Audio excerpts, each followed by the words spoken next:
Assalamualaikum warahmatullahi wabarakatuh. All of you, don't forget, never forget to say Bismillahirrahmanirrahim. Welcome again our book intensive English grammar course, especially the section of tenses. Today we are going to talk about future tenses. We are going to talk about future tenses. Okay? At the end of this section, every student should be able to define what is future and also have ability to classify the different kinds of future. So future means something will happen, still not happen, but we will wait. Okay, and there are three different types of tenses. It's called future tenses. Future tenses is subdivided into three, and they are, so one of the future tenses is called simple future tense. Simple future tense. Okay, the second one is called future continuous tense. Future continuous tense. Okay, the third one is future perfect tense. Future perfect tense. And arday haddii alla qadar insha Allah waxaan sii wadaynaa saynu ka warqabno buuggeena intensive English grammar course ee qaybtiisii tennisyada. waxaan maanta ka wada hadlaynaa qaybta loo yaqaano future tenses. Tennisyada mustaqbalka ka warrama ayaa waxaa la yiraahdaa future tenses. Marka future means waxaan weli dhicin oo dhici doono la sugayo weeyaan. saddex nooc baa ay u qaybsamaan ama ay ka kooban yihiin tennisyada future-ka ee mustaqbalka ka warrama. ka koowaad waxaa la yiraahdaa simple future tense. ka labaadna waxaa la yiraahdaa future continuous tense. ka saddexaadna waxaa la yiraahdaa future perfect tense. marka waxaynu ka hadlaynaa midmid baynu uga hadlaynaa. ka koowaad baynu soo qaadanaynaa, dadna ka labaad baynu ugu xigi doonaa, ka saddexaadna baynu ku gabagabeynaynaa. Okay, kan hore haddaynu ka hadalno waxaynu ka bilaabaynaa what's used for simple future tense. maxaa loo isticmaalaa simple future tense? Simple future tense talks about something will happen in the future, and there are two auxiliary verbs used with this tense, and they are will and shall. Will and shall. labada ficil caawiya ayaa buu leeyahay. sidoo kale wuxuu yeelanayaa present verb. wuxuu yeelanayaa present verb ayuu leeyahay kaas. Future continuous tense kuna waa mid ka mid ah tennisyada future-ka. su-aasha ugu horeysa in isweydiinna waxa weeyaan maxaa loo isticmaalaa future continuous tense? Future continuous tense talks about something will happen. Okay, something will be happening in the future time. wax dhici doona mustaqbalka oo markuu dhacayna socon doona ayaa loo isticmaalaa future continuous tense. tusaale ahaan waynu sheegi doonaa, and there are three auxiliary verbs used with this tense, and they are will, shall plus be. saddexda ficil caawiye lala isticmaalana waa kuwa. verbkiisuna wuxuu noqonayaa a present participle verb. waxa weeyaan a present participle verb oo loo yaqaano verb plus ing.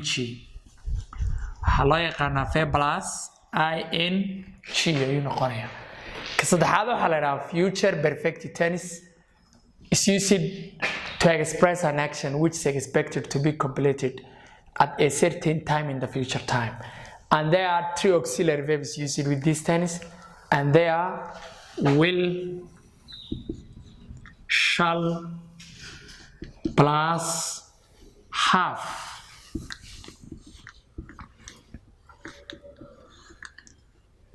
tenniskan la yidhaha future perfect tenniskuna waxuu ka kooban yahay oo lala isticmaalaa saddex ficil caawiye waa will, shall plus have. verbkiisuna waxa weeyaan past participle verb. waxweeyaan past participle verb ayuu noqonayaa oo wuxuu noqonayaa verbkiisu waa past participle verb. Okay, bal haddaba mid baynu tusaalayaal soo qaadanaynaa. ka koobaad haddaan tusaale soo qaato waxaan odhanayaa I will visit you. I will visit you tomorrow. berri baan kusoo booqan doonaa. marka waxa weeyaan imka waxaan ku hadlayno still may dhicin, way dhici doontaa, waan la sugayaa. marka kan wuxuu noqonayaa simple future tense is used for an action which will happen in the future time. mustaqbalku markaa berito loo noqonayaa. will waynagan isticmaalay, verb presentina waynagan isticmaalay. ka labaad waxaa loo isticmaalaa wax dhici doona mustaqbalka oo socon doona. tusaalahaan oo kale waxaan odhanaynaa sanadkan imika haddii aad ka baxdo dugsiga hoose dhexe ama ka saraba, sanadka dambe waxaad ku rajooyintaa inaad jaamacadda gasho. jaamacaddu waa wax soo socda oo mustaqbalka aad geli doonto. okay, wayna socon doontaa, dee wax taagan maaha. marka waxaan odhanaynaa we will, okay, wayna soo okay, we will be learning, waxaanu dhigan doonaa universities. jaamacadaha ayaanu dhigan doonaa next year, sanadka soo socda. marka macnaheedu waxa weeyaan weli maydan bilaabin, waa bilaabi doontaan. waxay hore kaga duwanaanaysaa, iyadu waxay noqon doontaa wax mustaqbalka dhici doona isla markaana ongoing on, sii socon doona ayay noqonaysaa. way ka saddexaad will be di waynagan isticmaalay, halkana wish waynagan isticmaalay. ka saddexaad wuxuu ka hadlaa wax dhici doona mustaqbalka isla markaana cayiman oo fixed time buu isagu yeelanayaa, sida kuwan labada hore kale maaha. waxaan odhanaynaa saas oo kale tusaale ahaan you will have graduated.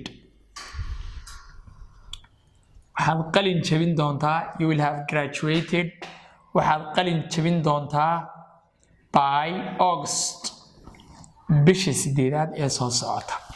marka weli may dhicin, way dhici doontaa, waana wax la sugayo. xaggana inaga isticmaalnaa will have.